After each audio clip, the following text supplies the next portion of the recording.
Querido Jesús, en esta tarde venimos ante tu presencia, Señor, buscando de tu perdón. Señor, y confiándolo, encontrarlo en ti, Señor, oramos. Y que en esta tarde cada alabanza que vamos a entonar sea recibida, Señor, en el trono de tu gracia. Padre, como seres humanos que somos, tal vez miramos mal a alguien, pensamos mal de alguien, Señor, o dirigimos mal alguna palabra, perdónalos. Bendice a los niños, bendice a los adultos. Señor, recibe esta adoración en tu presencia.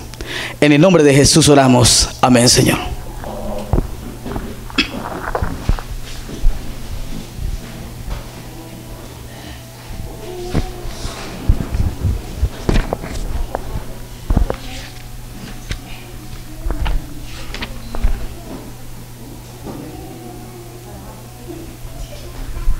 Vamos a cantar el himno 322. Con gozo canto al Señor. Hoy no hay música, ahí está el teclado, pero bueno. El hermano que le saca notas, dicen que está en un estado mal de salud, ¿verdad? Hoy no va a poder venir, pero vamos a alabar el nombre de Dios. Con gozo canto al Señor, desde que salvo soy, pues es mi Rey, mi Salvador, desde que salvo soy, desde que salvo soy. Desde que salvo soy, solo en Él me gloriaré. Desde que salvo soy, en mi Redentor me gloriaré. Yo amo a Dios y mi ansiedad, desde que salvo soy, está en cumplir su voluntad, desde que salvo soy. Desde que salvo soy, desde que salvo soy, solo en Él me gloriaré. Desde que salvo soy, en mi Redentor me gloriaré. Un gozo que sin par, desde que salvo soy. A Cristo alabo sin cesar, desde que salvo soy. Desde que salvo soy, desde que salvo soy, solo en Él me gloriaré. Desde que salvo soy, en mi Redentor me gloriaré. Tengo un hogar a cual iré, desde que salvo soy. Allí seguro viviré, desde que salvo soy. Desde que salvo soy, desde que salvo soy, solo en Él me gloriaré. Desde que salvo soy, en mi Redentor me gloriaré. Ahí nomás el himno 323, en Jesucristo, mártir de paz.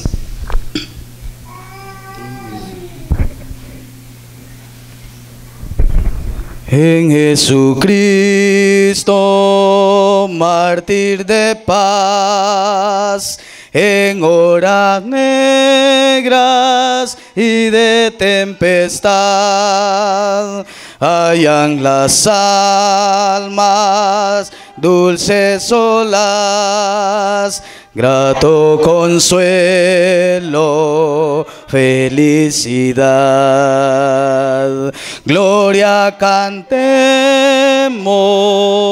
al Redentor, que por nosotros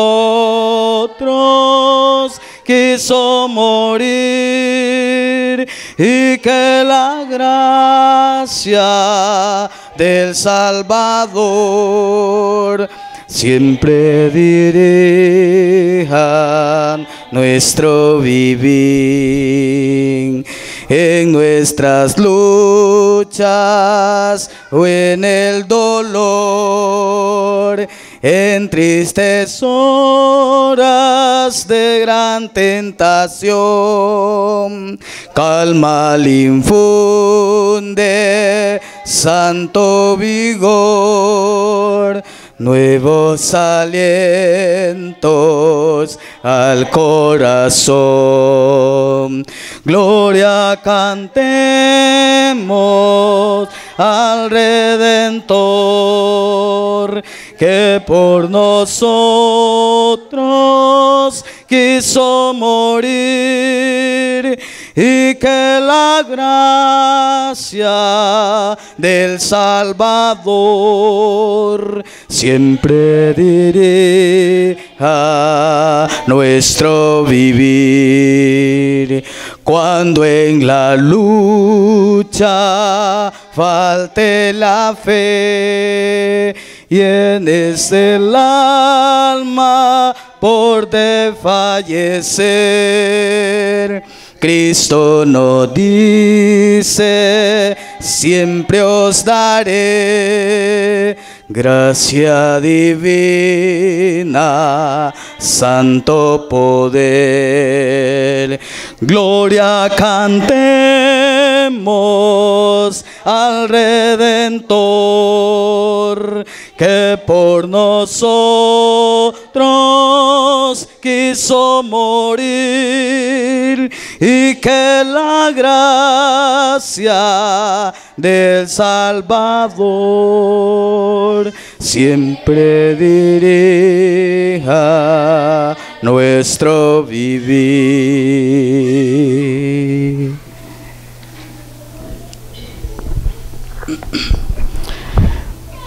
Vamos a cantar el himno 200.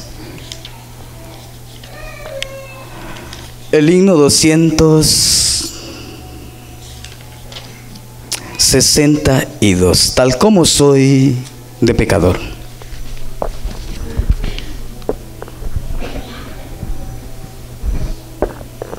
Tal como soy de pecador, sin otra fianza que tu amor, a tu llamado vengo a ti, Cordero de Dios, heme aquí.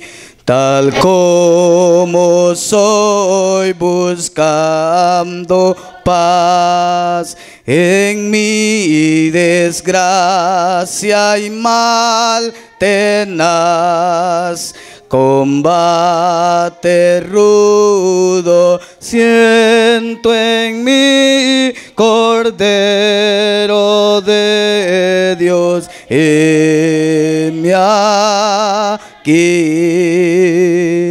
Tal como soy, me acogerás, perdón y alivio me darás, pues tu promesa ya creí, Cordero de Dios, heme aquí. Tal como soy, hoy tu compasión, quitado a toda oposición. Yo pertenezco todo a ti, Cordero de Dios, heme aquí. El himno número 70, Santo, Santo, Santo.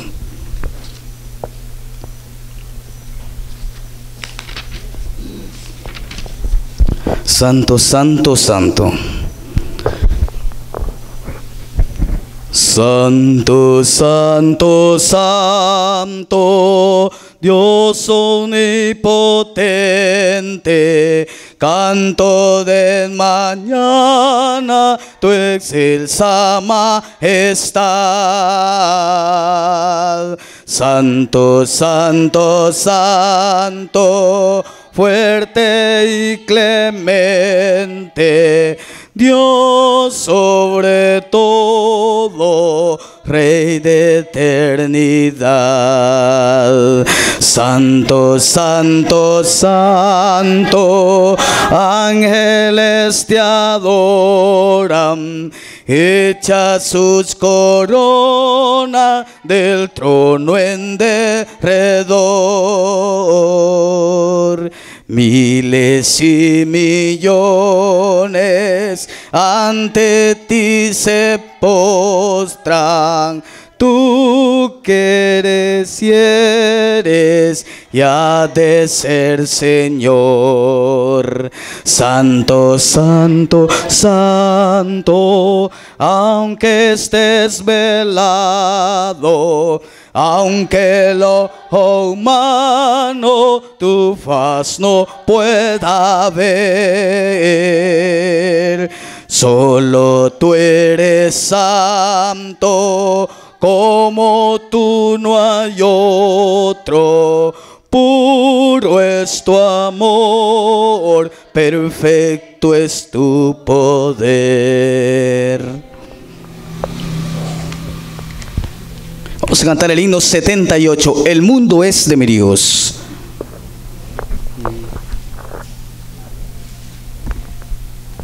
El mundo es de mi Dios.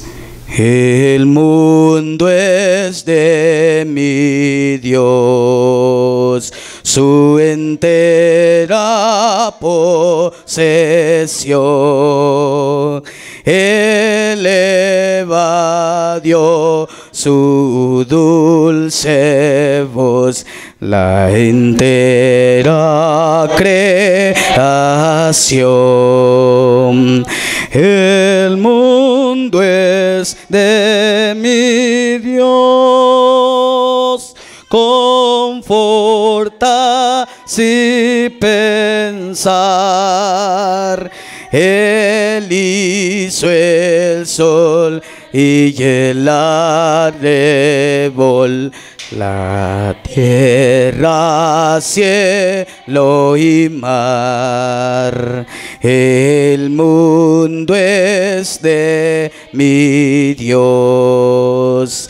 Escucho alegre son del ruiseñor que al Creador elevan su canción. El mundo es de mi Dios y en toda mi redor la flores mil con voz sutil declaran fiel su amor. El mundo es de mi Dios, jamás lo olvidaré.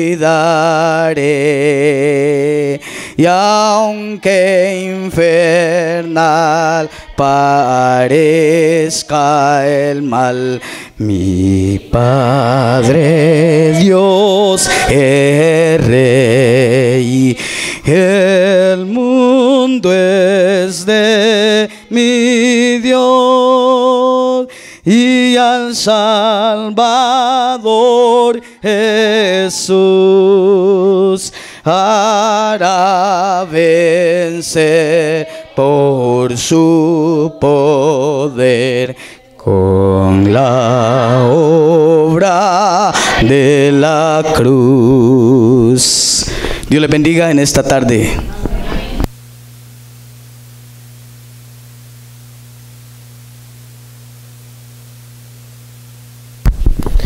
Salmo 133, 1 dice: cuán bueno y delicioso es que los hermanos habiten juntos en armonía. Es como el buen perfume sobre la cabeza, que desciende sobre la barba de Aarón y baja hasta el cuello de su vestido. Es como el rocío de Hermón, que desciende sobre los montes de Sión, porque allí el Señor envía bendición y vida eterna. Con este lindo salmo le damos una cordial y sincera bienvenida a todos los hermanos, pero principalmente a los hermanos y a las visitas que vienen en esta noche por primera vez. ¿Cuántos le dan la bienvenida, hermano? Así que, hermanos, en esta tarde o noche que estamos entrando, queremos que hermano Ángel tal vez me le hace llegar una revista a nuestra hermana Sara, que ha venido. Bueno, y las otras, aquí creo que las han hecho en la revista. No sé esto. Aquí abajo también. Ahí está. Las han escondido. ¿Cómo no? Solo ella ha venido. Ay. También a mi hermano Salvador.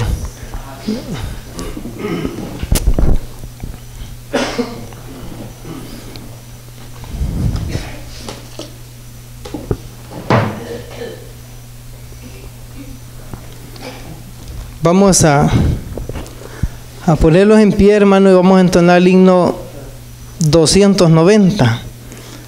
Hoy a capela han cantado. Se fueron los músicos. Se fueron, desaparecieron. Bueno, vamos a cantar el 290. Quiérese salvo de toda maldad.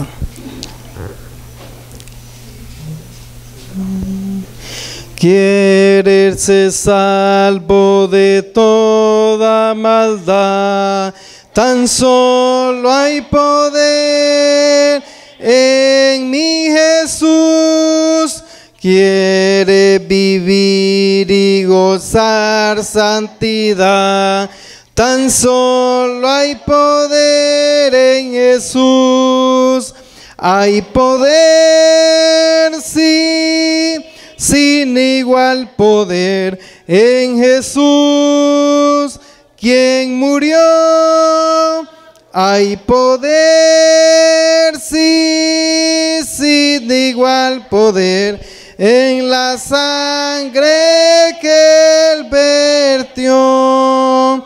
Quiere ser libre de orgullo y pasión, tan solo hay poder en mi Jesús. Quiere vencer toda cruel tentación, tan solo hay poder en Jesús. Hay poder, sí, sin igual poder en Jesús, quien murió. Hay poder, sí, sin igual poder en la sangre que Él vertió. Quieres servir a tu Rey y Señor, tan solo hay poder en mi Jesús. Ven y sé salvo, podrás en su amor. Tan solo hay poder en Jesús. Hay poder, sí, sin igual poder en Jesús, quien murió. Hay poder, sí, sin igual poder en la sangre que Él vertió. Vamos a buscar ese poder divino a través de la oración, viniendo de rodillas, ¿no? Cariñoso Padre que estás en los cielos, en esta hora, Señor, te damos gracias porque tu Espíritu Santo ha tocado el corazón de cada uno de nuestros hermanos para venir a escuchar tu palabra. También ha tocado el corazón de mi hermano Salvador y también Sara, Señor. Te pido, Señor, que tu Espíritu Santo pueda ser quien hable a través de los labios de nuestro hermano Rafael Díaz. Y que la palabra de Dios, Señor, aunque sintamos que es un azote para nosotros, pero sabemos que cura nuestras heridas, Señor. Porque la palabra de Dios es viva y es eficaz y más cortante que una espada de dos filos que penetra hasta partir el alma y las coyunturas del corazón.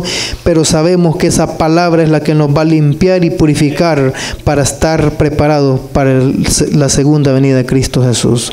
Señor, pedimos que en esta hermosa noche uses a nuestro hermano Rafael Díaz a través de tu Santo Espíritu. Bendícenos, oh Dios, y quédate con nosotros, y que nuestras vidas puedan, oh Dios, ser transformadas con tu palabra. Gracias por todo, en el nombre de Jesús lo hemos pedido. Amén.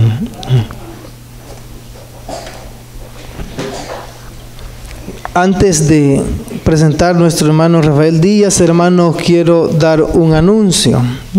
De paso, felicito porque ahora hay más que ayer. El anuncio es que los íbamos a ir a las 11 el sábado. Vamos a tener solo 2 horas de culto. Vamos a comenzar a las 8 y vamos a terminar exactamente, si es posible, unos 10 a las 10, porque a las 10 los vamos a ir. Allá el pastor los va a dar el mensaje en el río Jordán, ¿verdad? Después vamos a proceder el bautismo porque él tiene que venirse luego para la central porque le toca predicar en el turno 2. Así que nuestro pastor está con nosotros también. ¿Cuánto le dan la bienvenida? Amén. Así que, hermanos, vamos a suplicar que usted venga listo, que no vaya a decir, espérenme, voy a ir a mi casa. No, hermano. Véngase listo ya, con el dinero, con todo, y los vamos para allá. Traiga una su manzana, ya se la disfruta, las del río. Entonces, hermanos, sería el culto a las 8 y terminaríamos faltando unos 10 para las 10 y luego salimos para allá, hasta donde lleguemos, bajo el programa Escuela Sabática y la cartilla. Así que, hermanos, ¿cuántos reciben nuevamente nuestro hermano Rafael Díaz con un fuerte amén? Así que, hermano Rafael Díaz, para usted es el tiempo. Bienvenido una vez más. Gracias, hermano. Muy buenas noches, hermanos y amigos. Que la paz del Señor mora en cada uno de nosotros. Que podamos gozarlo en el Señor en esta hora y podamos disfrutar un nuevo manjar del cielo. Vamos a orar para que Dios dirija ese estudio, Señor, ya que sin el Espíritu Santo es imposible que podamos entender la palabra de Dios. Es imposible. Podemos leerla, pero no entenderla. Entonces, y entender es lo que Dios quiere que entendamos. Y así que vamos a venir de rodillas, vamos a orar. Voy a invitar que vengamos de rodillas.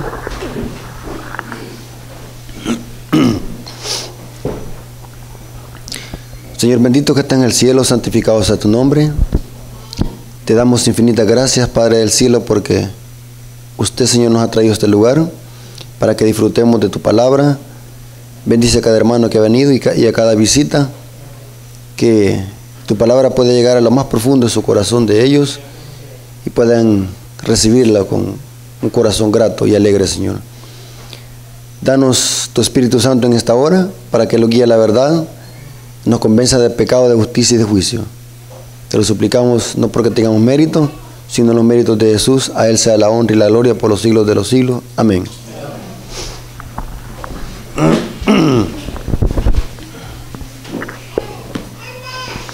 Vamos a hablar acerca de qué es.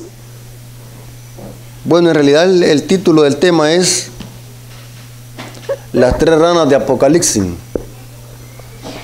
Vamos a hablar qué es eso. Las tres ranas apocalípticas. Me llama mucho la atención el libro de Apocalipsis porque en especial ese libro que estudio más. No me lo van a creer, miren cómo tengo la Biblia subrayada.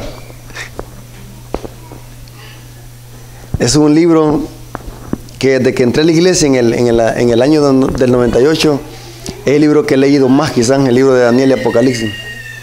Sé que me gusta eso, pues. Y me gusta predicar de eso. Y sé que los temas para los hermanos que oyen esos temas son de una gran bendición. Aprenden. Y lo más importante, hermanos, no es de que solamente los podamos aprender, sino también que los pongamos a poner en obra. Dios quiere que le obedezcamos su palabra. No quiere que solamente seamos unos simples teóricos. Eso dice la Biblia. ¿Qué dice la Biblia? Sed hacedores de la palabra y no solamente ¿qué? Oidores. ¿Estamos de acuerdo en eso, hermano? Este es el objetivo de la profecía.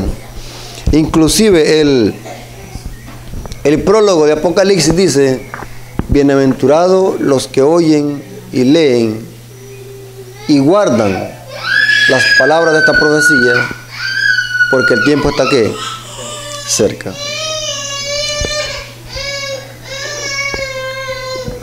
La Biblia enseña de que Babilonia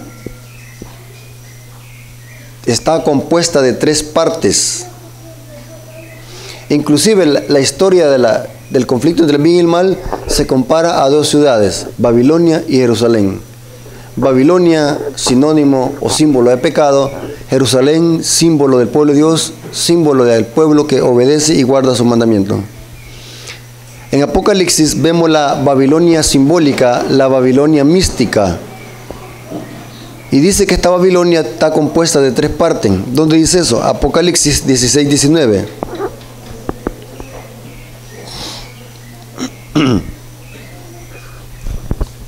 Hablando de la séptima plaga, dice: y la gran ciudad fue dividida ¿en cuántas partes? En tres partes. Y las ciudades de las naciones cayeron, y la gran Babilonia vino en memoria delante de Dios para darle del cáliz del vino del ardor de su ira. ¿De cuántas partes está compuesta Babilonia según este texto? ¿Están leyendo conmigo, amigos y hermanos? Babilonia está compuesta de tres partes porque fue dividida en tres partes. En la séptima plaga, Babilonia es dividida en tres partes. O sea que Babilonia, de alguna manera, ¿cómo estaba? Para que Dios la haya dividido, ¿cómo era que estaba? Unida. ¿Esas tres partes estaban qué? Unidas. La pregunta es: ¿cuáles son las tres partes de Babilonia? Así como la Babilonia de Nabucodonosor que estudiamos ayer estaba dividida en tres partes también. ¿Cuántos se acuerdan ustedes, hermanos, acerca de las bestias de Daniel 7? La primera bestia, ¿qué era? Un león, que representa ¿qué? Babilonia. La segunda bestia es un oso con tres costillas en la boca, que representa a los medos persas, que conquistaron a Babilonia, y las tres costillas representan las tres provincias en las que estaba dividida la antigua Babilonia, que eran Lidia, Egipto y Babilonia. Así también la Babilonia espiritual, la Babilonia apocalíptica, está dividida en tres partes, pero la pregunta es: ¿cuáles son esas tres partes de Babilonia? Las encontramos en Apocalipsis capítulo 16, versículo 13 al 14. Apocalipsis capítulo 16, versículo 13 al 14, dice lo siguiente. Y vi salir de la boca del dragón, de la boca de la bestia y de la boca del falso profeta, ¿cuántos? 3 espíritus inmundos o impuros, ¿a manera de qué? De ranas. Pues son espíritus de demonio que hacen señales y van a los reyes de la tierra en todo el mundo para reunirlos a la batalla de aquel gran día del Dios Todopoderoso. ¿Cuántas partes tiene Babilonia? 3. Aquí se le llama el dragón, la bestia y el falso profeta. Son las 3 partes que componen Babilonia, que están en común acuerdo y son dirigidas o ministradas por el espiritismo, porque aquí dice el texto, son espíritus de demonio que hacen señales. La obra maestra de Satanás al final de la historia va a ser y es el espiritismo. Tremendo. Lástima que por falta de tiempo no vamos a poder estudiar todo eso durante esta semana. Les voy a explicar, hermano, algo bien importante. En una semana lo que hemos tocado solamente es el pelo de la profecía. ¿Oyeron cómo dije? No hemos estudiado nada. Hemos estudiado solamente los puntales. Tengo un tema precioso acerca del espiritismo moderno. Cómo Satanás ha infiltrado el espiritismo en el mundo secular, en el espiritismo en las iglesias protestantes, y cómo el espiritismo se ha infiltrado en la iglesia adventista, el espiritismo, que lo tenemos en las iglesias y en nuestro hogar y ni nos damos cuenta que es espiritismo. Otro día vamos a hablar de eso.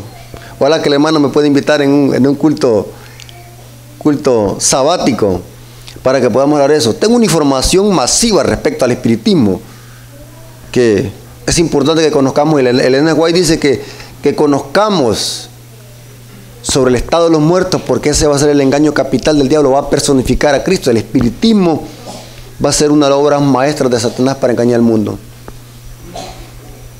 Aquí dice que los 3 partes de Babilonia son usadas por los demonios para hacer señales. O sea que no son todos los milagros de Dios, ¿sí? O hay milagros que no son de Dios, o todos son de Dios. Aquí dice que hacen señales.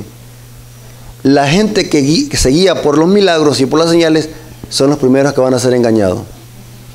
Los únicos que no van a ser engañados son los que tienen fundamentada su fe en un así dice Jehová, dice el espíritu de profecía. Hay un tema exquisito en el espíritu de profecía, en el conflicto de los siglos, que se llama las escrituras, nuestra única salvaguardia. Todo adventista debería tener ese libro y leerlo. ¿Cuántos de los que están aquí tienen ese libro llamado El conflicto de los siglos?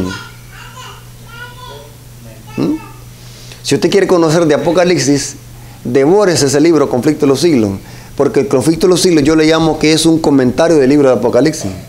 Ahí está todo lo del Apocalipsis, Daniel, en el conflicto de los siglos.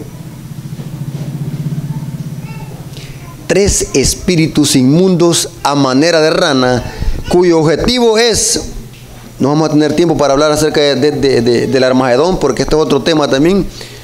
El objetivo de estos 3 espíritus inmundos a manera de rana es reunirlos a los reyes de la tierra para la gran batalla del Dios del Todopoderoso, que es llamado el Armagedón. Qué interesante. Pero la pregunta es, ¿quiénes son estos 3 espíritus inmundos a manera de ranas? Son como ranas. Las ranas, hermanos, estuve estudiando yo alguna referencia en el diccionario a qué familia pertenecen las ranas, porque tenemos los reptiles, tenemos los terrestres, tenemos los acuáticos, los anfibios, los arácnidos, y me puse a investigar a qué familia pertenecen las ranas. Interesante, ¿no? Las ranas pertenecen al reino de los batracios. Interesante. Y me puse a investigar. Hoy la tecnología le puede servir a usted para condenación y para salvación, hermano. Ahí depende cómo usted use la tecnología. El diccionario traduce que un batracio es un animal que puede vivir en el agua, como puede vivir ¿a dónde? En la tierra. Es una característica de la rana, muy importante. Las ranas es una plaga que cayó sobre Egipto, la plaga de las ranas. Y son considerados las ranas como animales inmundos. ¿Se pueden comer la rana? ¿Pero por qué los chinos se lo comen? Se comen las arañas de caballo, se comen las cucarachas, se comen las lagartijas, se comen los alacranes, se comen... ¿Hasta dónde ha llegado la humanidad? ¿Va? Aquí por lo menos se comen el cerdo y los chuchos. Sí, aquí. A los hermanos que les gusta comer carne, a ver cuántas veces han comido chucho. Oye, hasta ahí revuelven la carne. ¿No ven las noticias ustedes? ¿Va? Los hermanos que les gusta comer carne, ahí le meten la carne de chucho. Los chorizos, ahí va la carne de chucho.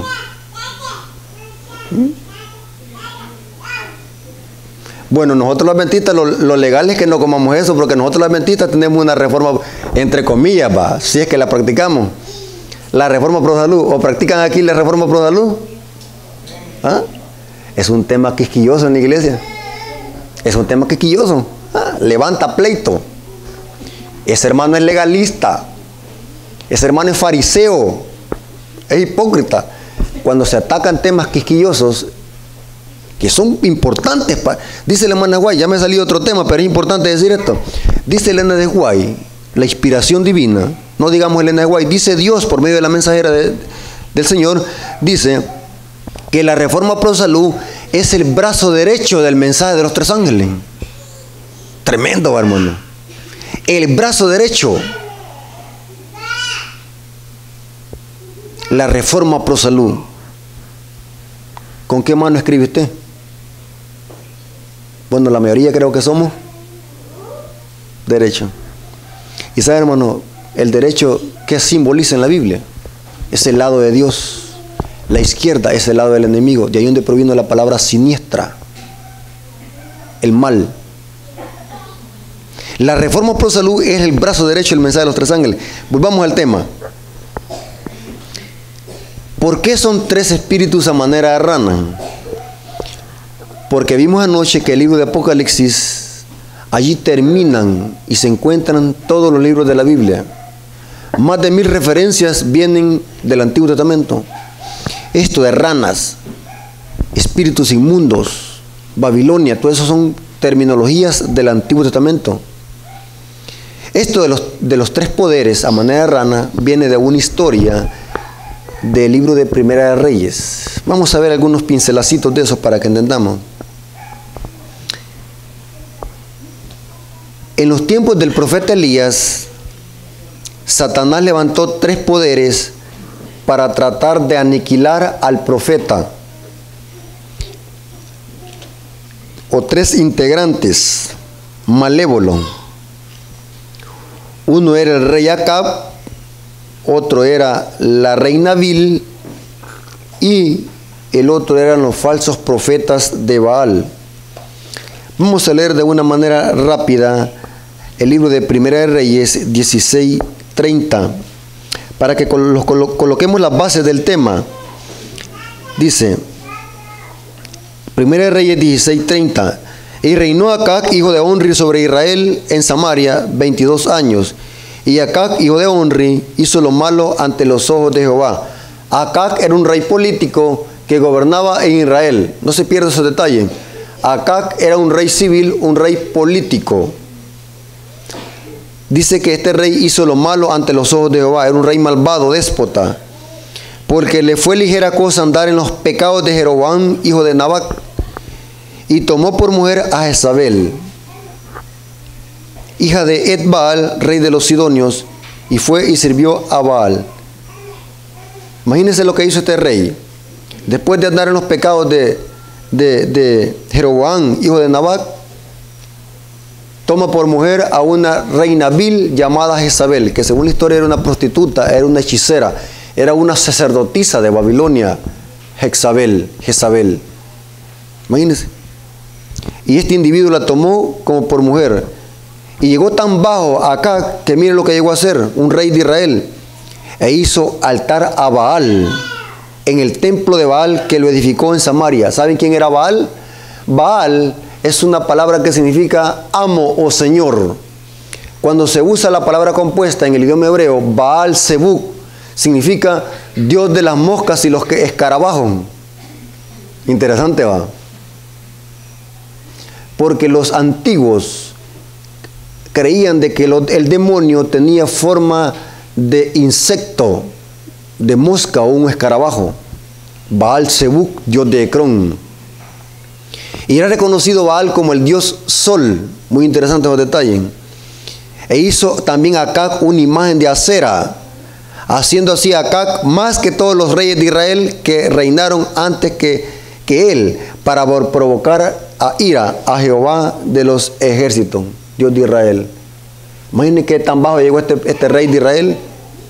Llegó a un estado deplorable que no había remedio para este rey de Israel. Estaba sumamente hechizado por el poder malévolo de Jezabel. ¿Quién otro integrante encontramos también que se levantó para atacar a Elías? En el libro de Primera de Reyes 18:19 dice lo siguiente. 18:19.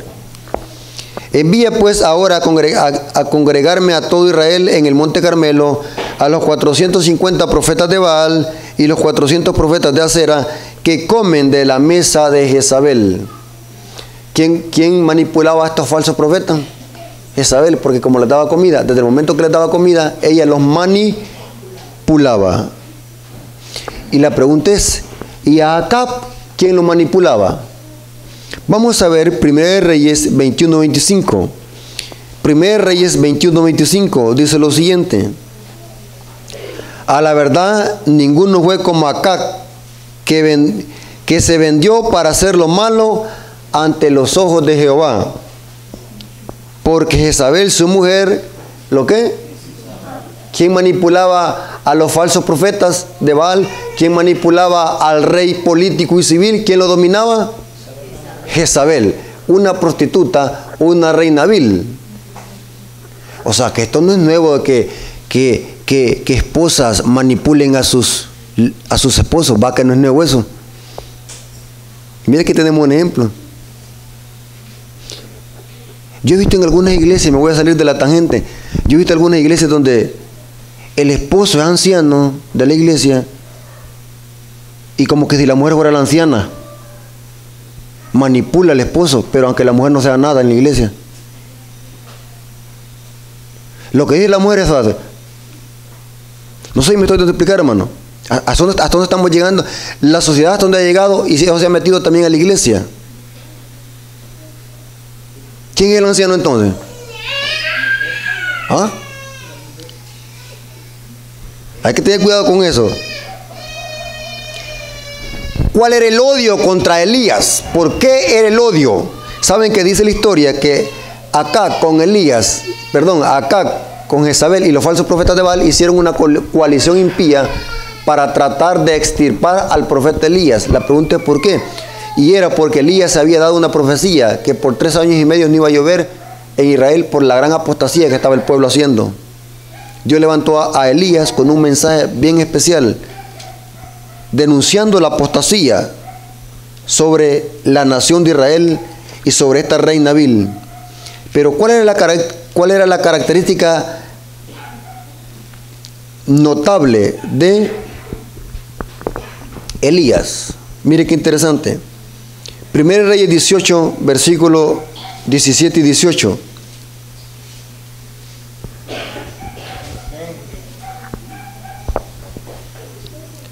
Cuando Acab vio a Elías, le dijo, ¿eres tú el que turbas a Israel? Solo noten este detalle. Acab le está echando la culpa de la desgracia ¿a quién? A Elías.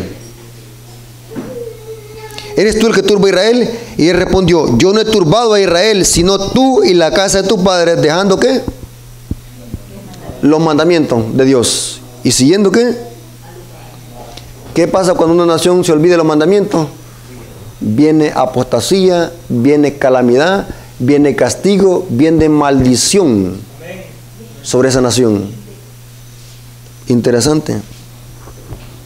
Hagamos un repaso. En los tiempos de Elías había una grande apostasía del pueblo de Israel. La mayor parte del pueblo había apostatado.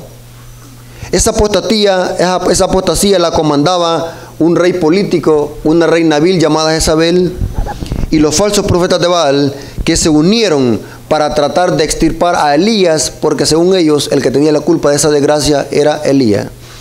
¿Por qué se caracterizaba Elías? Porque era un profeta fiel de Dios que levantaba en alto ¿qué? La justicia de Cristo y los mandamientos de Dios. Interesante. Baal era reconocido como el dios sol. Muy importante eso. Ahora la pregunta es, lo literal se vuelve simbólico en Apocalipsis. En Apocalipsis, Elías no es una persona, sino que es un grupo de personas que predica el mismo mensaje que Elías. Jezabel no es una mujer vil, representa una iglesia apóstata que fornica con los reyes de la tierra. Los falsos profetas de Baal no son profetas literales, sino que ahora representan ¿qué? Las hijas que manipula la reina vil o la iglesia falsa, que representa ahora las falsas iglesias protestantes. Vamos a anotar, vamos a ir ligero porque tengo un material muy grande que extenderme, que explicar, pero quiero que estudiemos algunas citas de la Biblia y el Espíritu de Profecía, donde vamos a comprobar de que estos tres poderes o estas tres partes de Babilonia representan tres poderes que perseguirán al pueblo de Dios al final de la historia, que el dragón es un símbolo de Satanás usando a los poderes políticos. No es un rey literal, sino que ahora son todos los poderes políticos. La bestia es un sistema amalgamado, es la iglesia católica, o mejor dicho, el papado, la iglesia unida con el Estado. Y el falso profeta, que se le puede llamar también la imagen de la bestia, que representa al protestantismo apóstata que perseguirá al final de la historia al pueblo de Dios. Esas son las tres partes de Babilonia espiritual en el libro de Apocalipsis. ¿Oyeron, hermano? Oiga cómo dice esta cita. Conflicto de los siglos, página 575, párrafo 2. Elena de White usa los siguientes términos para hablar de estos tres poderes. Oigan lo que dice esta cita. Conflicto de los siglos, página 575, párrafo 2, dice: los papistas, que es la bestia, los protestantes, que son el falso profeta, y los mundanos, que son el dragón, porque el dragón representa los poderes políticos y los poderes políticos son ateos, en otras palabras, son los mundanos. Aceptarán igualmente la forma de piedad sin el poder de ella, y verán en esta unión un gran movimiento para la conversión del mundo y el comienzo de un milenio tan grandemente esperado. O sea que según la profecía, estas tres partes se van a unir. Hermanos, está pronto para suceder esto, donde los reyes de la tierra se van a unir con la iglesia católica y van a unirse con las iglesias protestantes en puntos comunes de doctrina. ¿Y quién va a dominar de estos tres poderes? La iglesia madre va a dominar. Interesante, va. ¿Quién es la prostituta en Apocalipsis 17? Es quien la iglesia romana. No estamos hablando de personas, estamos hablando del sistema. Digo esto porque dentro de la iglesia católica hay gente fiel que no conoce esto que estamos estudiando en esta hora y que Dios lo va a sacar al final de la historia. O sea, cuando hablamos del protestantismo apóstata, cuando hablamos de la iglesia católica romana, no estamos hablando en sí de personas, no me vayan a malinterpretar, estamos hablando de sistemas falsos de religión que están engañando al mundo entero con sus falsas doctrinas y falsas prácticas. En la Biblia lo que están contemplados son sistemas. Hay de aquella persona que después de conocer estos mensajes sigue en Babilonia, le va a caer el mensaje del tercer ángel, que son la ira de Dios, que son las plagas. Ahora, en una forma ligera y diáfana, quiero que estudiemos cada uno de estos integrantes de esta trinidad satánica. ¿Quién es el dragón? Ya acabamos de ver de que es Satanás, pero que Satanás no es él trabajando en persona, no que usa a los poderes políticos. Vamos a anotar algunas citas bíblicas. Por ejemplo, ¿quién es el dragón en Apocalipsis? Apocalipsis 12:7 nos presenta que el dragón, en primer lugar, representa a Satanás. Vamos a leer esa cita. Apocalipsis 12:7 dice: después hubo una gran batalla en el cielo. Miguel y sus ángeles luchaban ¿contra quién? Contra el dragón. Aquí en este texto bíblico el dragón sí es Satanás en persona. En este texto bíblico. ¿Estamos de acuerdo? Vamos a ver otro. Apocalipsis capítulo 20. Versículo 1 al 2. Y vi un ángel que descendía del cielo con la llave del abismo y una gran cadena en la mano.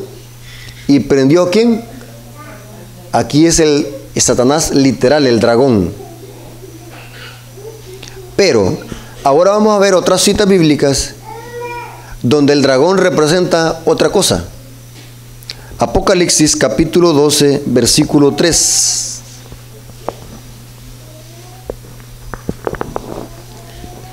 Hablando de la mujer que estaba encinta.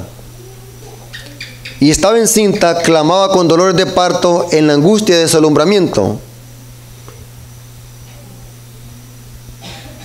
También apareció otra señal en el cielo. He aquí un gran dragón escarlata,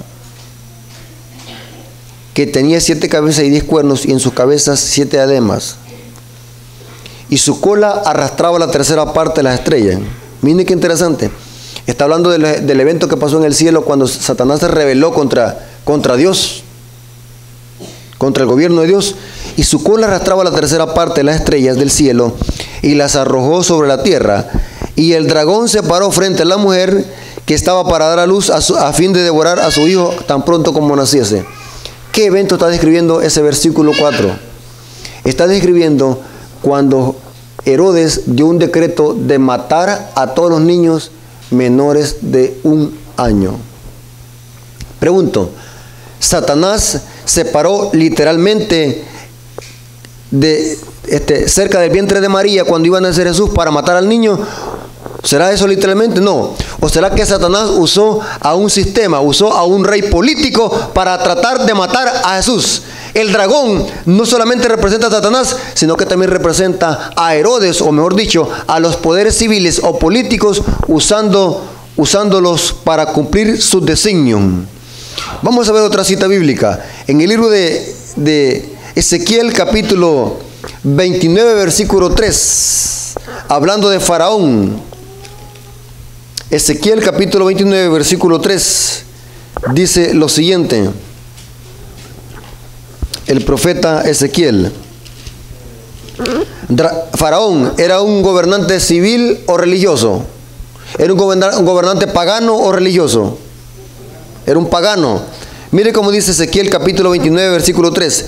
Habla y di: así ha dicho Jehová el Señor: he aquí yo estoy contra ti, Faraón, rey de Egipto. ¿El gran qué? Mire cómo se le compara aquí a Faraón, un gobernante político.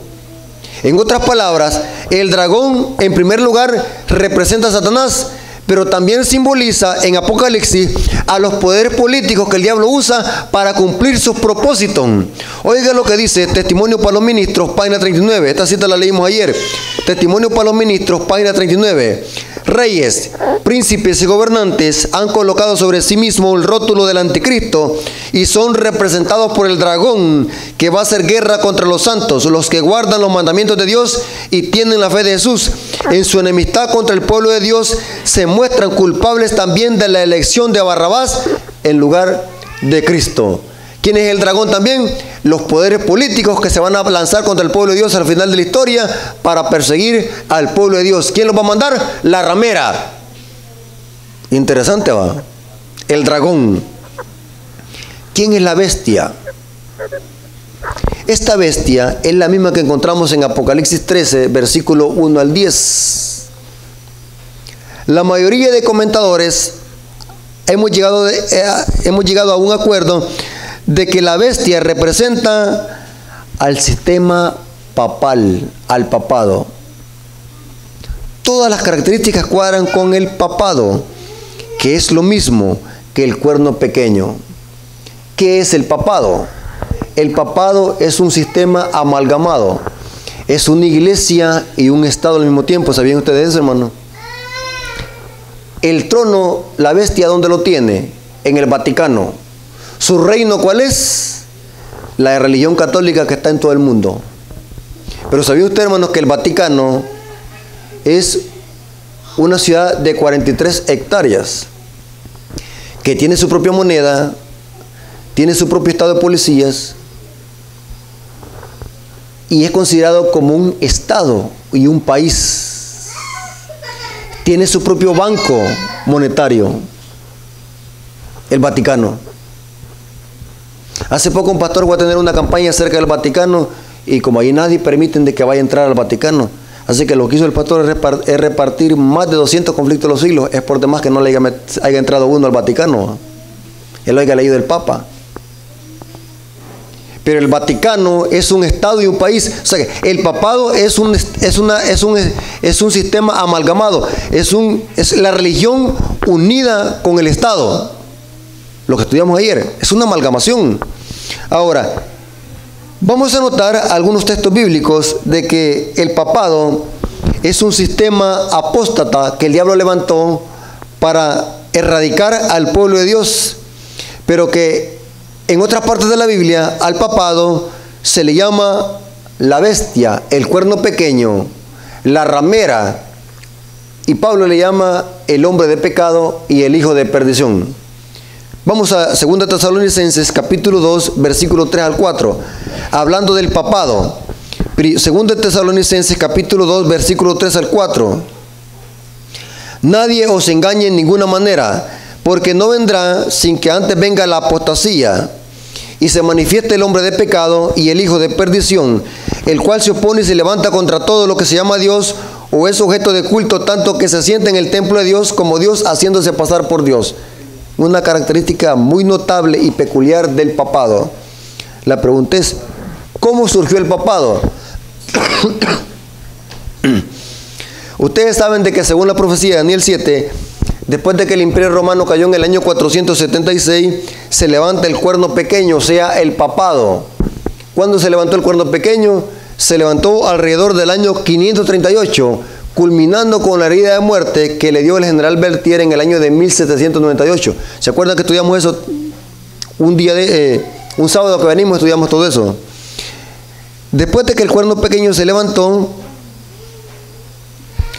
tuvo una hegemonía de 1260 años. Eso es lo que se le conoce como la persecución, ¿qué? Papal. En esa persecución papal, ¿saben cuántos cristianos murieron? Más de 50 millones de cristianos por la bestia, por el cuerno pequeño. Clarito. En Daniel 11, versículo 36 al 37, a esta bestia o a este cuerno pequeño se le llama el rey del norte y se le describe con la siguiente característica. Daniel capítulo 11, versículo 36 al 37 dice: y el rey hará su voluntad y se ensoberbecerá y se engrandecerá sobre todo Dios, y contra Dios de los dioses hablará maravilla. Lo mismo que dice Apocalipsis 13, que la bestia habla blasfemia o tiene nombre de blasfemias. Y prosperará, igual que el cuerno pequeño, hasta que sea consumado la ira, porque lo determinado se cumplirá de Dios y del Dios de su padre no hará caso, ni el amor de sus mujeres, ni respetará a Dios alguno, porque sobre todo se engrandecerá. La misma característica que acabamos de leer del hombre de pecado. La bestia representa al sistema papal amalgamado, la iglesia unida con el Estado. Conflicto de los siglos, página 356. Conflicto de los siglos, página 356, dice lo siguiente: el hombre de pecado, que es también llamado el misterio de la iniquidad, hijo de perdición, el inicuo, representa al papado. Interesante, ¿va? ¿A quién representa? Al papado, el cual, como está predicho en la profecía, conservaría su supremacía durante 1260 años. Este periodo terminó en el año de 1798. La venida del Señor no podía verificarse antes de dicha fecha. San Pablo abarca con un aviso toda la dispensación cristiana hasta el año de 1798, por lo cual de esta fecha debía ser proclamado el mensaje del segundo ¿qué? De la segunda venida de Cristo. ¿Quién es la bestia? Representa al sistema papal. Y el dragón, los poderes políticos que el diablo usa para cumplir su propósito. Acabamos de ver las dos partes que componen a la Gran Babilonia. La pregunta es, ¿quién es la tercera rana de Apocalipsis? Porque dice que son 3 espíritus a manera de rana. La tercera rana es el falso profeta. ¿Saben de que la Biblia dice que hay que cuidarlos de los falsos profetas? Jesús dijo que debemos de cuidarlos de los falsos profetas porque vienen a vosotros como vestidos de ¿qué? Vestidos de piel de oveja, pero por dentro son ¿qué? Lobos rapaces. ¿Dónde esperamos encontrar este falso profeta? Apocalipsis capítulo 13, versículo 11. Ayer vimos sobre esta bestia. Y vamos a ver de que es un falso profeta, porque contradice su profesión. Apocalipsis capítulo 13, versículo 11. Dice lo siguiente el vidente de Pasmo. Apocalipsis 13, 11. Después vi otra bestia que subía de la tierra, que tenía cuernos como de cordero, pero hablaba como dragón. ¿Entendieron? Lo que profesa no lo vive. Es como cuernos de cordero, pero habla como ¿qué? Como dragón. Jesús dijo que los cuidáramos de esta clase de falsos profetas, porque vienen a vosotros con piel de oveja, pero por dentro son ¿qué? ¿Cómo saber de que esta bestia se le puede llamar también el falso profeta? ¿Cómo saber? Fácil. Versículo 12 y 13. Y ejerce toda la autoridad de la primera bestia en presencia de ella, y hace que la tierra y los moradores de la tierra adoren a la primera bestia cuya herida mortal fue sanada. O sea, todo lo que hace esta bestia para honrar a quién lo hace. A la otra bestia que representa ¿qué?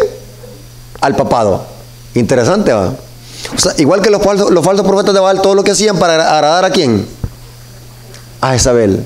¿Y el rey a quién agradaba? También a la reina Jezabel. ¿Quién dominaba en este trío? La reina Vil. En este trío satánico, ¿quién domina?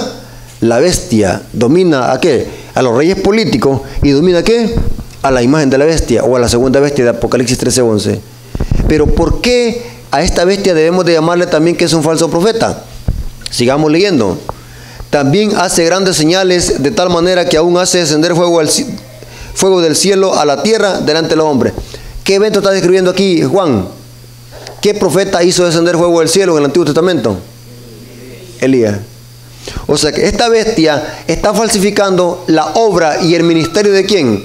Del profeta Elías. Podemos llamarle a este falso profeta el falso profeta Elías del tiempo del fin.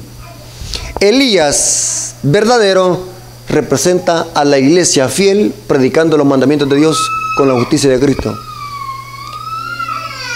La bestia representa a Jezabel, que es la iglesia católica romana.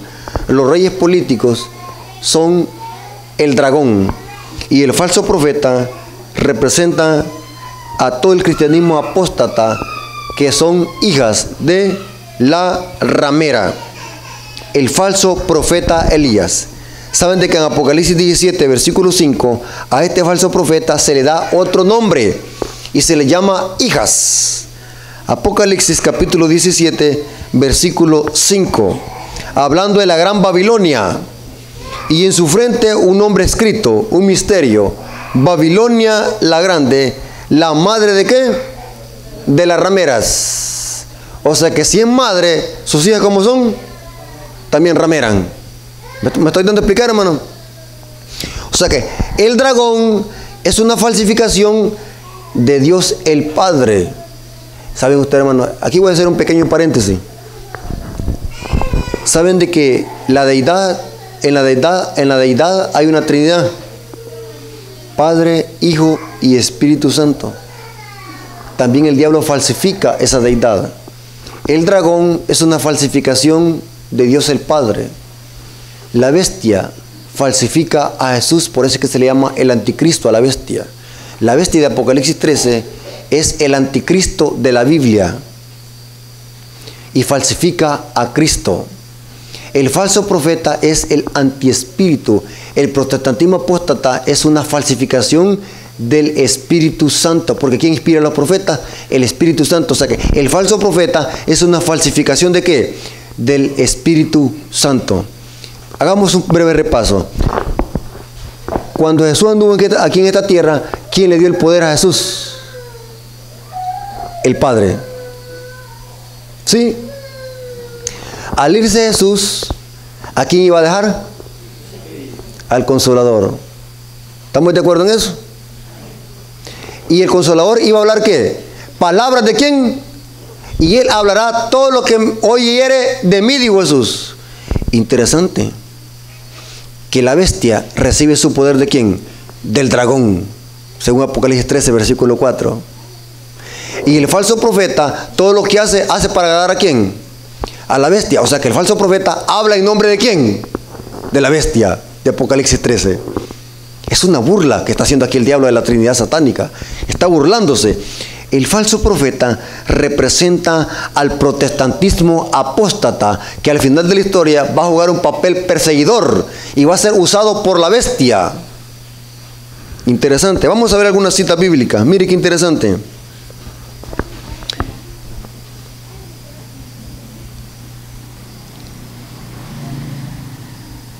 Apocalipsis, Eventos de los últimos días, página 113, versículo 4.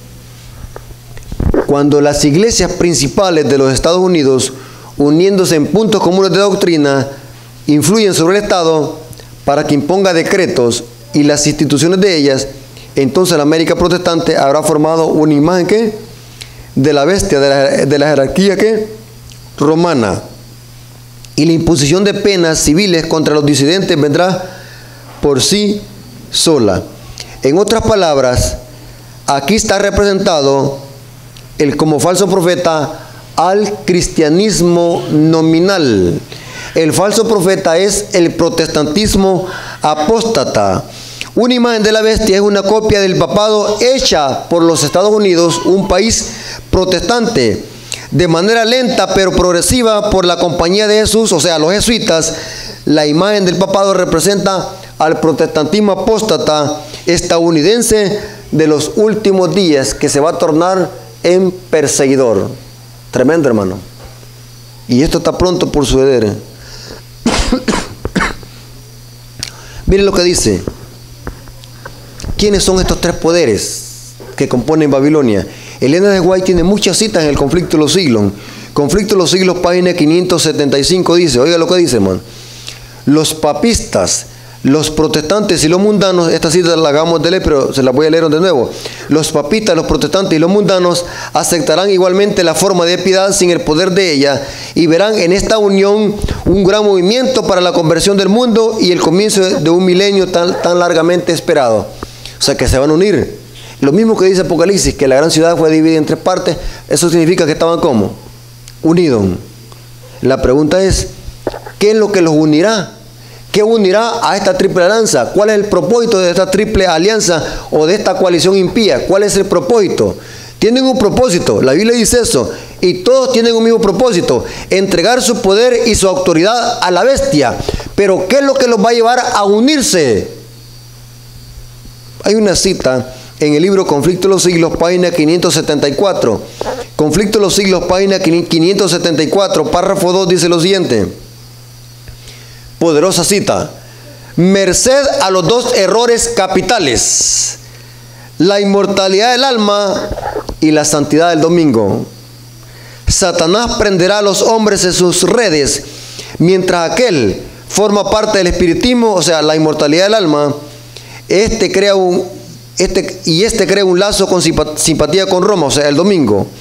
Los protestantes de los Estados Unidos serán los primeros en tender las manos a través de un doble abismo al espiritismo y al poder romano. Y bajo la influencia de esta triple alianza, ese país marchará en las huellas de Roma. pisoteando los derechos de conciencia.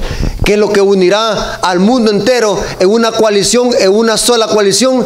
¿Qué es lo que los unirá? Dos doctrinas: la inmortalidad del alma y la santidad, ¿qué? Del domingo. La inmortalidad del alma, ¿saben qué, hermano? La mayoría de iglesias protestantes creen de que cuando una persona muere, el fantasma se va para otra esfera y sigue viviendo. Espiritismo, la inmortalidad del alma. ¿Quién dijo esa primera mentira? Satanás en el jardín del Edén: no moriréis. Y todas esas apariciones de la Virgen de Guadalupe, de la Virgen de Fátima, son manifestaciones demoníacas. Si la gente hoy en día, hermano, con un medio milagro que aparece en una tortilla, aparece en un... Sí, aquella vez, una vez salió en la noticia que vieron en una tortilla, imagínense que el diablo cómo los hace ver cosas, en una tortilla, una media cosita así, ve, que era la Virgen María, y ya la estaban adorando la tortilla. Algunos son show, pero hay otras que son manifestaciones demoníacas. Por ejemplo, si hablamos de las 3 apariciones de la Virgen de Fátima, manifestaciones espiritistas. Y todo la base está en la inmortalidad del alma. Creer de que los muertos después de muertos siguen viviendo. Inmortalidad del alma. Fantasmas, que hablamos de fantasmas. ¿Cómo la gente cree en los fantasmas? En los platillos voladores. Son meros demonios personificados. Hay gente que ha jurado que ha visto... Yo vi a mi papá, dice, y el que se murió, no crea. La gente ignorante, como no lee, creen de que fue el papá, pero es un demonio que se le apareció. El demonio puede falsificar la voz, gestos, aún puede recordarle cosas que vivió con usted. El diablo puede hacer eso. Esa doctrina va a hacer que los protestantes se abracen con las religiones orientales, porque también las religiones orientales son espiritistas. El Islam, el hinduismo, el shintoísmo son religiones espiritistas que también creen en la inmortalidad del alma. ¿Usted cree que el diablo es bobo? El espiritismo, la inmortalidad del alma, es para unirlos con las religiones orientales. La santidad del domingo es para unirse con Roma. 2 doctrinas cardinales de la iglesia protestante: creen en la inmortalidad del alma y guardan el día domingo como día de reposo. 2 doctrinas cardinales de la iglesia protestante que van a unirlos en puntos comunes de la doctrina. Y miren, hermano, usted ve las noticias, cómo las iglesias evangélicas cada día se van uniendo con la iglesia católica. Se van uniendo. Oremos por la paz. Cómo los presidentes de Estados Unidos han venido con esa inclinación de tener acercamiento con el Vaticano. Y este presidente que tenemos en este momento en Estados Unidos se ha acercado mucho más cada día con el papado.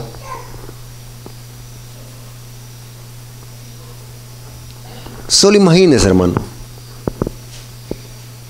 Alguien puede decir que quizás somos extremistas, o ¿cómo es que es eso que los cristianos de otras denominaciones van a perseguir a otros cristianos? Aunque usted no lo crea, pero la Biblia lo dice. Pregunto, hermano, ¿los que mataron al pueblo de Dios fueron los que profesaban la fe cristiana o eran los mundanos? Viene la hora que cualquiera que los mate pensará que está rindiendo ¿qué? Servicio a Dios. Muchos me dirán en aquel día: Señor, Señor, en tu nombre hicimos muchos milagros. Si le decían Señor, Señor, ¿era que profesaban la fe cristiana? Pregunto, amigo y hermano, ¿a Abel quién lo mató? ¿Un mundano o un hermano de su propia carne y en la fe?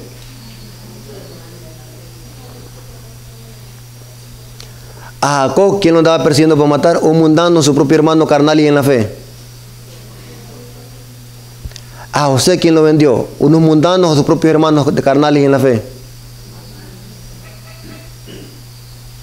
¿A los profetas quiénes los mataban? ¿Los mundanos o su propio pueblo? ¿Y ustedes qué les hace pensar que al final de la historia va a ser diferente?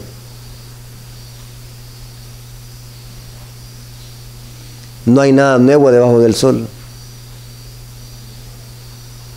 La persecución al final de la historia va a ser cristianos profesos, pero que la diferencia marcaba era la que no obedecían, van a lanzarse contra el pueblo de Dios para extirparlo y matar al pueblo de Dios.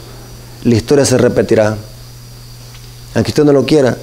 Si hoy esos cristianos, mire hermano, dicen, mire, hace poco estuve platicando con un pastor de una iglesia, no sé, yo con todo el mundo ando platicando, a mí me conoce un montón de gente por todos lados, y les saco plática a la gente para platicar.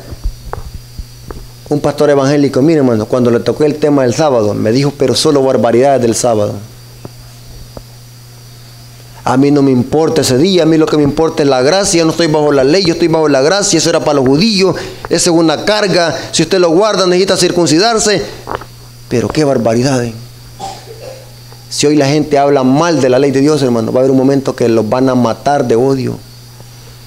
Cuando no pueden rebatir con un escrito está, y esa es una táctica que el diablo usa, cuando no puede defenderse con un escrito está, usa otro medio, usa la violencia. Lo mismo que pasó con Jesús. ¿Quiénes mataron a Jesús, hermano? Su pueblo. Pero para matarlo, ¿qué es lo que hizo el pueblo?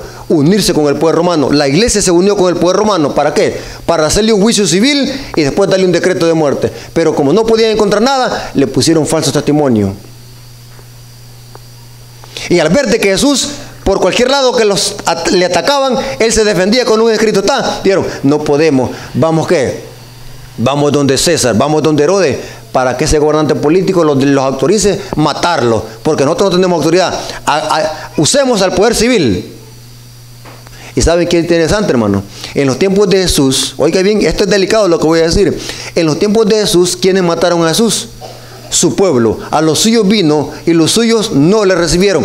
Pero lo interesante es de que en los tiempos de Jesús la nación judía estaba dividida en 5 sectas. Y todas profesaban ser pueblo de Dios, pero que estaban divididas doctrinalmente. Estaban los saduceos, los escribas, los celotes, los esenios, los fariseos. Eran enemigos acérrimos doctrinalmente. Pero cuando mataron a Jesús, se unieron. Tremendo, ¿va? Tremendo. Esa táctica va a usar el diablo también. Va a unir a la triple alianza con el único objetivo de perseguir al pueblo de Dios, porque guarda los mandamientos, igual como Jezabel y Acab y los falsos profetas de Baal persiguieron a Elías, porque Elías denunciaba la apostasía y el pecado de la nación apóstata de Israel.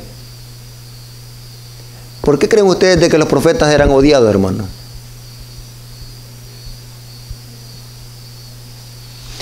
Y sabe, hermano, predicar la verdad tiene un precio, porque no siempre predicar la verdad trae agrado al pueblo. Predicar la verdad muchas veces levanta contienda y pleito, enemistad. Por eso es que muchos piensan y repiensan predicar la verdad, porque tienen miedo meterse en problemas con el pueblo. Por eso es que digo, hermano, hablemosle a la hermandad, hablemosle de la mujer samaritana, hablemos de Saqueo, hablemos de Pedro cuando va a pescar y no haya pescado. No se vaya a meter a profecía, apocalipsis, porque el pueblo se va a ofender. Peor si le señala los pecados. No vayan a hacer eso. El Elías del Nuevo Testamento, que es Juan el Bautista, ¿por qué fue muerto? También por una triple alianza. Herodes, el rey político, la hija que danzó y la mamá que le dice, pídele la cabeza a Juan el Bautista, porque lo odiaba, porque Juan le denunciaba el adulterio. Tremendo, ¿va? El Elías del tiempo del fin, que representa al remanente del pueblo de Dios, ¿ustedes creen que va a denunciar también la apostasía o no? ¿O se va a quedar con los brazos cruzados? Va a denunciar la apostasía que hay en el mundo, que el mundo entero está adorando también a Baal, el dios sol, con guardar el día domingo. ¿O el pueblo de Dios se va a quedar cruzado mientras la bestia anda fuera del zoológico buscando a quien devorar? Y nosotros dormidos, contando chascarrillos y cuentos, entreteniendo a los jóvenes con música pop rock con payasos y con mimos. En lugar de estar entrenando a nuestros jóvenes con doctrinas, con nuestras creencias, para después tirarlos afuera para que vayamos a predicar. Y cuando lo salga un protestante que empieza a torcer la Biblia, que los jóvenes puedan decir, escrito está, hacen eso aquí. ¿Saben los jóvenes eso hacer hoy? Los jóvenes no quieren salir a hacer obra misionera. Lo digo por mi iglesia, no por aquí. Yo estoy hablando de mi iglesia. Mire, hermano, decimos a las dos, hermanos, invitamos a los jóvenes y a los hermanos para que vayamos a hacer obra misionera. Dos vienen apareciendo y ni siquiera jóvenes, no que ancianos, de los que están ya de 60 años para arriba. Y lo paradójico y absurdo es de que nuestros jóvenes están idiotizados. Hace poco tuvimos una campaña evangelística en los Achoten. Para ir a evangelizar íbamos 8 hermanos, a la fuerza íbamos. Y por pura misericordia de Dios salieron 2 personas para la honra y gloria de Dios. Y como estas 2 personas lo que dijeron, hermanos, nosotros queremos bautizarlo, pero no queremos aquí en estos ríos, queremos ir allá a la laguna del Jocotal, a Usulután, allá por San Miguel. Y lo reunimos con la junta. Esto está difícil, hermanos, porque, bueno, uno con la buena intención de que los hermanos se conviertan al Señor y que son almas de Dios, va, uno da todo lo que podamos. Va. ¿Qué hicimos? De tesorería sacamos dinero para llevar un bus allá. Y lo peor de todo, esto es lo bueno, miren. Cuando la iglesia empezó a oír de que íbamos a ir a la laguna del Jocotal, a saber de dónde salió tanta gente, que tuvimos que pagar 2 buses, ya estábamos metidos en el tamal. 2 buses tuvimos que pagar, como que si era excursión. Eso es lo que le gusta a la gente. Eso es lo que le gusta a la hermandad. Les aseguro que si Rafael Díaz se hubiera vestido de payaso, aunque ya tengo un poco la cara de... Pero si me hubiera vestido de payaso, le digo aquí la gente, la hermandad, toda esa gente que ahí anduvieran, los hermanos hubieran venido todos. Yo sé que hay hermanos que pueden venir y no vienen. O sea, les estoy contando estos pequeños ejemplos para que veamos en qué situación está la iglesia. Que necesitamos cuanto antes un reavivamiento y una reforma, como dice Elena de White. Mientras el mundo cristiano anda predicando falsas doctrinas y falsa enseñanza, la iglesia dormida y entreteniendo a nuestros jóvenes en la iglesia con pura mundanalidad. ¿Sí o no? Interesante. Esto se volverá a cumplir al pie de la letra, hermanos. Y como pueblo debemos de estar preparados para esto, hermanos. La iglesia debe estar orando, ayudando si es posible, consagrando nuestras vidas, hermanos, antes de que sea demasiado tarde, hermanos. En este mundo, hermanos, algo sorprendente está por venir, hermanos. Y cuando vengan no los vayamos a sorprender. Los políticos y los magnates de la tierra algo están tramando bajo de agua, hermano. Y cuando vengan a dar el golpe decisivo, va a ser demasiado tarde, hermano. Elena de White tiene una cita donde dice que los secretos, los planes, los está armando la Iglesia Católica con los reyes de la tierra. En las cámaras secretas de las catedrales tienen grandes catacumbas, donde van a masacrar otra vez a los cristianos ahí debajo de las catacumbas. Esas grandes catedrales, esa catedral que está ahí, ¿usted cree que no tiene un gran sótano para abajo? Ahí es donde van a masacrar al pueblo de Dios. Por eso es que las hacen grandes, tienen grandes sótanos abajo. Eso dice el Conflicto de los Siglos. Hay una cita que dice el Conflicto de los Siglos, eso. Los grandes recintos. Ahora, ¿qué estamos haciendo como iglesia? ¿Estamos dormidos? ¿Ah? ¿Estamos dormidos? Sí. ¿Quiere que se lo compruebe? ¿Se lo compruebo que estamos dormidos? Ponga atención a lo que voy a decir. Esto es delicado. Los que hay una media calentura, no venimos a la iglesia. Pero al trabajo sí vamos con calentura. Está medio llovinando, los quedamos en la camita el sábado. Pero al trabajo, en que esté cayendo un gran chaparrón, vamos al trabajo. ¿Sí? Que un hermano me vio mal en la iglesia, ya no voy. Y en el trabajo, aunque le diga el patrón que lo va a amenazar a muerte, siempre va. Porque va a perder el trabajo. ¿Qué vale más? ¿Se da cuenta? ¿Hasta dónde estamos? Yo conocí una hermana que todos los sábados le daba calentura, pero que el domingo en la mañana estaba en el mercado vendiendo. Así hay hermanos que, no, hermano, no pude ir porque estaba enfermo.